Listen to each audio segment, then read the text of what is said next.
Hello, അസ്സലാമു അലൈക്കും. ഇന്ന് വന്നുള്ളതേ, ഇന്നലെ ഒരു വീഡിയോ ചെയ്തിരുന്നല്ലോ മഹല്ലിലെ ദർസ് പിരിച്ചു വിട്ട സംഗതിനെ പറ്റിയിട്ട്. അപ്പോൾ അത് നമുക്ക് നാട്ടിൽ നിന്ന് അറിയാൻ കഴിഞ്ഞത്, അത് പിരിച്ചുവിടാനുള്ള കാരണം അവിടെ നാട്ടിൽ നിന്ന് ഇങ്ങനെ അറിഞ്ഞതാണ് കേട്ടോ. കുട്ടികൾക്കെതിരെ പല ആരോപണങ്ങളുണ്ട്, അതേപോലെ ഉസ്താദുമാർക്കെതിരെയും ആരോപണങ്ങളൊക്കെ ഉണ്ട്. അപ്പോൾ കുട്ടികൾക്കെതിരെ വെച്ചാൽ കുട്ടികളെ മറ്റേ ചൂഷണം ചെയ്യുന്നുണ്ട് എന്നൊക്കെ പറഞ്ഞിട്ടാണ്. അപ്പോൾ അങ്ങനെ ചൂഷണം ചെയ്യുന്നുണ്ടെങ്കിൽ അത് പുറത്തു വരേണ്ടതുണ്ട്. അത് ഒരു മഹല്ല്, ഉത്തരവാദിത്തമുള്ളൊരു മഹല്ല് ചെയ്യേണ്ടത് അത് ഒളിപ്പിച്ച് വെക്കല്ല.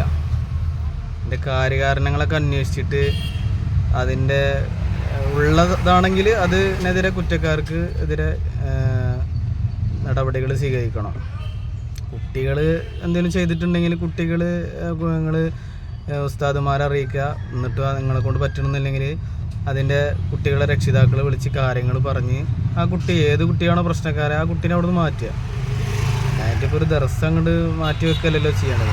നമ്മളിപ്പോൾ ഇതിൻ്റെ പറയാനുള്ള കാരണം എന്ന് വെച്ചാൽ, നമ്മളിപ്പോൾ മഹല്ലിനെതിരെയല്ല, ഭരണപക്ഷത്തിൻ്റെ ഒപ്പമല്ല, പ്രതിപക്ഷത്തിൻ്റെ ഒപ്പമല്ല, ഉസ്താദുമാരുടെ ഒപ്പമല്ല. നമ്മൾ പറയണതെന്ന് വെച്ചാൽ നമ്മുടെ നാട്ടിലത്തെ ഒരു വിഷയമാണ്. സത്യം നമുക്ക് അറിയേണ്ടതുണ്ട്. സത്യം പുറത്തു വരുമെന്ന് വിചാരിക്കുന്നു. അപ്പോൾ നിങ്ങളെന്തായി കഴിഞ്ഞാലും ഇങ്ങനെയുള്ള കാര്യങ്ങൾ മറച്ചു വെക്കാനല്ല ശ്രമിക്കേണ്ടത്. ഒരു ഉത്തരവാദിത്തപ്പെട്ട മഹല്ല് കമ്മിറ്റിക്കാർ അത് മറച്ചു വെക്കല്ല, അതിൻ്റെ സത്യങ്ങൾ പുറത്തു വരേണ്ടതുണ്ട്. കുട്ടികളെ ഭാഗത്ത് തെറ്റുണ്ടായത് അത് ഉസ്താദുമാർ മഹല്ലിനെ അറിയിച്ചാൽ മഹല്ല് രക്ഷിതാക്കളെ അറിയിച്ച് രക്ഷിതാക്കളെ വിളിച്ച് അതിൻ്റേതായ കാര്യങ്ങൾ നടപടികളൊക്കെ സ്വീകരിക്കേണ്ടതായിരുന്നു.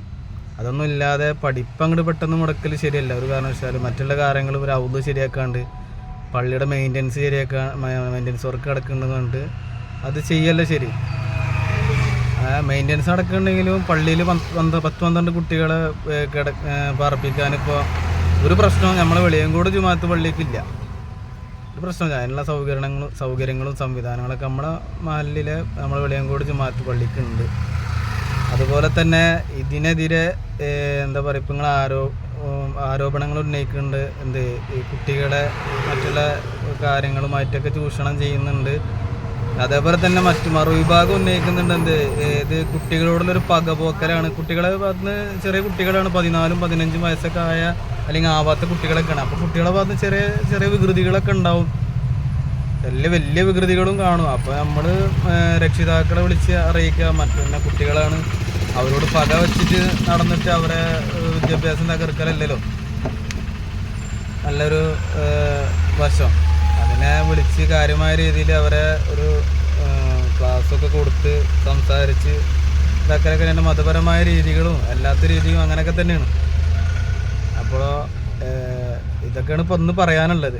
ഇനി ബാക്കിയുള്ള കാര്യങ്ങളൊക്കെ ഇതിൻ്റെ ബാക്കിൽ വരുമെന്ന് പ്രതീക്ഷിക്കണം. എന്തായിരുന്നാലും ദർസ് മറ്റുള്ള മഹല്ലും ഒക്കെ നല്ല രീതിയിൽ തന്നെ മുന്നോട്ട് പോകണം എന്ന് തന്നെയാണ് നമ്മളൊക്കെ ആഗ്രഹം. നമ്മളിപ്പോൾ ആരെയും പക്ഷം ചേർന്നിട്ടല്ല പറയണത്. നമുക്കങ്ങനെ ഒരു പക്ഷമില്ല, ഭരണപക്ഷമില്ല, മഹല്ല് എന്താ പറയുക പ്രതിപക്ഷമൊന്നുമില്ല. നമ്മൾ എന്താണോ നമുക്ക് അറിയാൻ കഴിയണത് അത് നമ്മൾ പറയും. സത്യം എന്താണോ അതിൻ്റെ ഒപ്പം നിൽക്കും. അതിപ്പോൾ ഒരാളെ കണ്ടിട്ടുമല്ല, ഒരാളെ ഇതാക്കിയിട്ടുമല്ല. അതിനൊരു പേടിയില്ല കേട്ടോ, അത് വേറെ കാര്യം. അപ്പം അങ്ങനെ ഒരു വീഡിയോ ചെയ്യാനുള്ള കാരണം എന്ന് വെച്ചാൽ, ഇങ്ങനൊരു വിഷയം മഹല്ലിൽ നടക്കുമ്പോൾ അത് മൂടി വെക്കല്ല വേണ്ടിയത്. ഇത് പുറത്ത് വരാം. മൂടി വെക്കാൻ ഇത് ആരുടെയും വീട്ടിലെ കുടുംബത്തിലെ വിഷയമല്ല.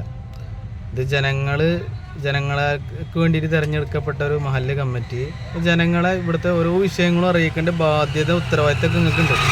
അപ്പോൾ അത് അറിയിച്ചിട്ട് വേണമായിരുന്നു നിങ്ങൾ പല കാര്യങ്ങളും ചെയ്യേണ്ടത്. അറിയിക്കാനായിട്ട് മൂടി വെച്ചിട്ട് ചെയ്യാൻ നിങ്ങളെ ആരായി കഴിഞ്ഞാലും അവരുടെ ആരെയും കുടുംബത്തെ കാര്യങ്ങളൊന്നുമല്ല. അതൊക്കെയാണെങ്കിൽ നിങ്ങൾക്ക് മൂടി വെച്ചിട്ട് രഹസ്യമായിട്ടൊക്കെ ചെയ്യാം. ഇത് ദീനിൻ്റെ ഒരു വിഷയം, പ്രത്യേകിച്ച് മഹല്ലിൻ്റെ ഒരു പരിധിയിൽ പെട്ട ഒരു വിഷയം, മഹല്ല് കമ്മിറ്റിക്കെതിരുള്ളൊരു വിഷയം, മഹല്ല് കമ്മിറ്റി ഇടപെട്ട ഒരു വിഷയം, അത് അതിൻ്റേതായ രീതിയിൽ നാട്ടുകാർ അറിയേണ്ടത്. അത് കാരണമാണ് ഞാനിങ്ങനെ ഒരു വീഡിയോ വന്നത്. അപ്പോൾ ഇൻഷാ അല്ലാഹ് ഇനി എന്തെങ്കിലും ഇതിൻ്റെയൊക്കെ ഒരു വീഡിയോ ആയിട്ടൊക്കെ വരാം.